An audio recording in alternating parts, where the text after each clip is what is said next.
Hi guys, and welcome back to another episode of the FIFA 21 Ultimate Team Road to Glory. And we are back again for another episode. It's episode number 267, and in today's episode we're going to be unlocking a beast. It's an absolutely incredible player. We had his inform back in the day, and that is where the card has come from. And it is of course going to be the Footies October winner, which is Saint-Maximin. It looks a quality player, and I just had to unlock him. I had a lot of fun with his inform back in the day. Obviously this is where that card has come from, with his dynamic and stuff like that, so it looks quite nice. And we're going to unlock him, so that's the first thing that we're going to do in this episode. We're then going to play a pro as well. Unfortunately we don't have this card in time for that game. We played the first two games without him because I obviously played them games before we unlocked him, if that makes sense. But anyway, into this SBC then we're going to be submitting a lot of big players. Aouar's going out of the club for the SBC. We've got as well as Flashback and Babu. I think we're getting rid of a Red King that you just saw. We're getting rid of Prime Moment Zanetti as well. I mean, I'm never going to use him again, let's be realistic. Also, Totti Nominee Immobile, that's gone out of the club as well. I mean, I've only just packed him, but I'm never going to use him, let's be realistic. And then the final squad, the 87 rated, we're going to be getting rid of a What If and a What If Ricardo Pereira, sorry. We're also going to be getting rid of a Jamie Vardy red pick, as well as that Summer Heat or Summer Star card, whatever it is, that we're never going to use either. So the man has been unlocked and completed. I'm pretty sure we only spent, well, actually no, I don't think we spent anything on maybe 20k just to get a few players at the start.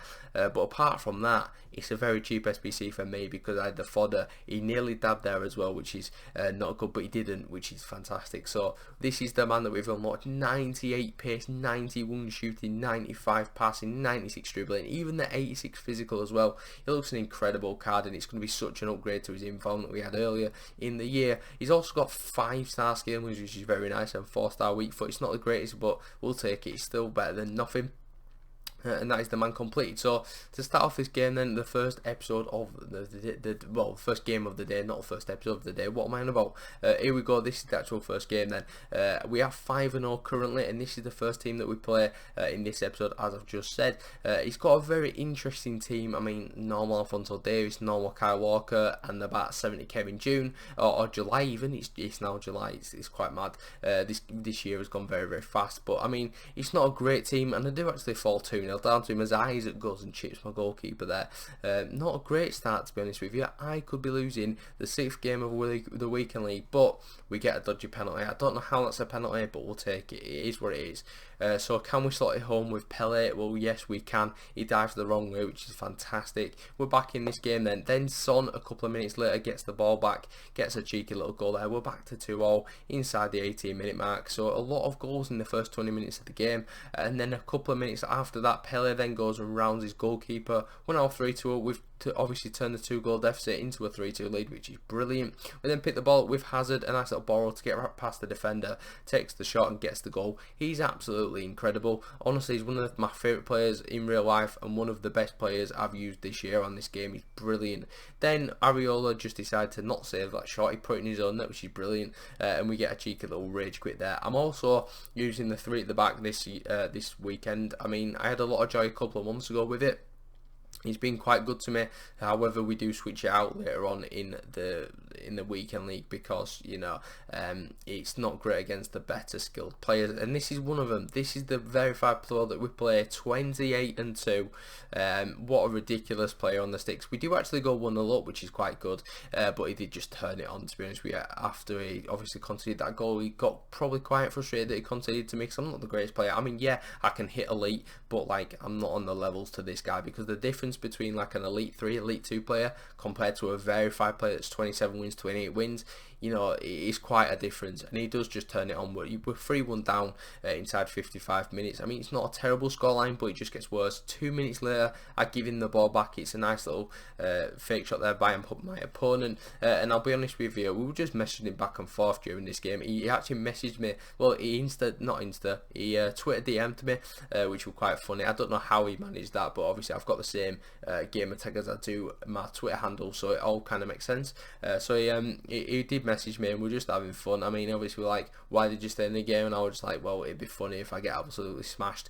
Just funny for my audience on YouTube. So give me a sub, you know, cheers for that, you know, I appreciate it. So I do a stupid offside trap there, and he's now thrown goal. Obviously I've lost my head at this point, I really can't be bothered, but I just thought it'd be funny to show you. And Bamba does get the goal here eventually after getting past about 7 of my players. So we do get beat 8-1, and that is the first loss of the weekend. And then we go and play this, and I'm like, fantastic. He's got a prime moments Hullet. What the... honestly, it's just a mental card. He's got Vinicius Jr. I didn't even see that when I played him, I'm pretty sure. He's also got, obviously, a red Cristiano Ronaldo. He's only his inform, but he's still a red Cristiano Ronaldo at the end of the day. And 11 minutes on the clock. We do actually go 1-0 up, so that's a good little start for us. I mean, it's better than conceding first. Then, this is Saint-Maximin's first game, and his first shot that he takes gets a goal, which is quite nice. I love the footage design as well, by the way. It's just brilliant. It's so nice. We do actually go then 3-0 up. Eden Hazard, it's just a brilliant spin and then into a shot as well. We then pick the ball, but quite luckily it forces Saint-Maximin in again on his weaker foot, gets another goal. So we're 4-0 up, cruising in this game after we've lost that pro, which is very good. You know, you need to bounce back once you lose in the weekend league, otherwise it could be devastating. You could lose a couple in a row and lose your head, but we didn't. We obviously won the game 5-0, which is a great turnaround, and hopefully we can just carry on that form. So we're up to the 7-win mark, and we're going to play the next game. This guy's got a prime moments badge here, so it's another prime moments, but it's not a great one. He's got normal Kante and normal Mbappe in July, which isn't the best either, but the rest of his team's just meh. I mean, I should really realistically be beating this 4 or 5-0, but he wasn't a bad player, I will just say that. And to start off this game, you know, he does nick the ball with Kante, as you can see there, from Saint-Maximin, a little bit stupid, and then I'm just diving in. I don't know what I'm doing. He's in on goal, 1-on-1 with the goalkeeper. He takes the shot and gets the goal. I mean, 30k Mbappe in July is still pretty good, right? But anyway, we get the ball with a Saint-Maximin. It's a beautiful through ball. We take the shot, we get the goal, and that obviously gets him on the third goal. Well, it's his third goal, I think, for me,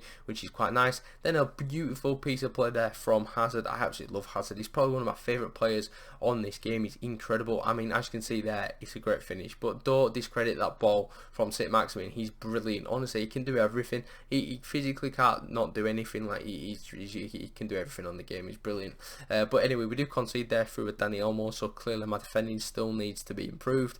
I mean, my defending on this game is shocking, but my attacking is a little bit different. I mean, look at this. I don't know how we've managed to score that and squeeze it in, but Maradona's just an absolute go, and we do get the goal there to put us 4-2 up. We then pick the ball with Hazard. It's a brilliantly timed bridge. I mean, that should work. That's where the bridge should be effective, not just randomly, just all over the shop. That were really nice. And we do go 5-2 up inside the 57th minute, which is nice. Another goal line from Hazard, and he does end up pausing the game, and I'm pretty sure he quits from this, which is quite nice. Yes, he does. So we're going to move on again, playing the three at the back against this guy. Obviously it leaves us quite a bit exposed at the back. We're playing Dembele as a right mid and Maradona as a left mid, so we literally have like 3 defenders that aren't even really defenders, because I'm pretty sure we're playing Essien at centre back as well, which is quite interesting. We've got you know, players all over the shop, so it is quite interesting. So in this next game then we play a bowling goalie, and the first 36 minutes of the game he gets himself on the score sheet. It's a nice little finish, and we just physically can't stop the shine. However, Saint-Maximin's got something to say about it. He goes past the goalkeeper, obviously jumps over him like Superman, and gets a cheeky little goal there. So we are back to 1-1. And then in the second half, we do just obviously try to put the pressure on. A nice 1-2 from Saint-Maximin, and Maradona ends up in a Maradona goal. So we're 2-1 up now inside the 50 minutes mark. And hopefully we can obviously put that pressure into some good use and get a few more goals. We do pick the ball back up from kick-off then, after he stupidly just went into me. We do play 1-2. It's a brilliant chip from Pele into Saint-Maximin, and he's finished it again. He can finish everything. He's just incredible. So then I do another stupid offside trap like I did earlier in the episode, and he's got the ball here with Hazard and gets the goal. 3-2 then, so we need to be careful, but we're not. We just do a stupid tackle. He picks the ball up with Matthias and gets the goal. So we're back to 3-0 just like that. We were 3-1 up, and then that lead just went. But then Saint-Maximin just turns into like a prime De Bruyne. We're finding a fantastic pass into Maradona, and we get a goal there. Then a brilliant chip ball into the box. We find the boy Pele, and he just leaps like a salmon and gets the goal. So we've got a 2-goal lead again, but then it's a consolation goal. Or is it? Nah, of course it is. It's the 92nd minute. We're absolutely fine. We do end up coming away with another win. So We're doing really well after that loss. We bounced back very well. I mean, as you can see there, yeah, we're playing Essien at centre back. It's all a bit of a disjointed team, but we'll take it. We did deserve to win that game, I believe. We had 16 shots, but that's going to pretty much wrap up the games play side of things. We've obviously played 5 games in this episode, 5 in the last one. The first 5 ended up being 5-0. The second 5, 9-1. It's not bad. We played a very fair play. You know, you can't expect to beat those kind of players. So you know, we'll take it on the chin. We'll learn from it. So now we'll move on and just complete some objectives. As you can see, we've got the win 2, win 4 from the win 200 sort of winning ways objective, which is stupid. We're in July, boys. We should not have to be winning 200 games for a 100k pack that you're not even going to get a walkout from. It's absolutely stupid, but you know, it's EA Sports. We expect stupid. So anyway, the first pack there gives us absolutely nothing. The second pack will also give us nothing. The first one being Emery Chan. Can we beat an 82? Well, it's an on board, so hopefully we can draw level, you know, get another 82. Well, we do. Daily Blind. And this is the final pack then, the Rare Electrum. I was expecting absolutely nothing, but to be fair, we actually got something. We actually get a walkout, which is quite nice. You love to see the walkout flat, and it's actually going to be, I believe, a rule breakers, and it's going to be the Colombian right back from not PSG, I don't know why I said PSG there, from Juventus. It's going to be Cuadrado. We've obviously got his red pick team of the season, but obviously, you know, it's nice to get a different card type every once in a while. Obviously with the footies, we've got all the different card types in packs, which is quite nice. But anyway, that is going to pretty much wrap up the end of the episode. So to sort of round off, Saint-Maximin is absolutely class, completing if you haven't already. Obviously, you've got Hazard as well. He's fantastic. He's a brilliant player. He's been very good for the first 10 games. But that is going to, like I said, wrap it up. So if you are new to the channel, you know, give me a subscribe, give me a like, and I'll catch you in the next one tomorrow.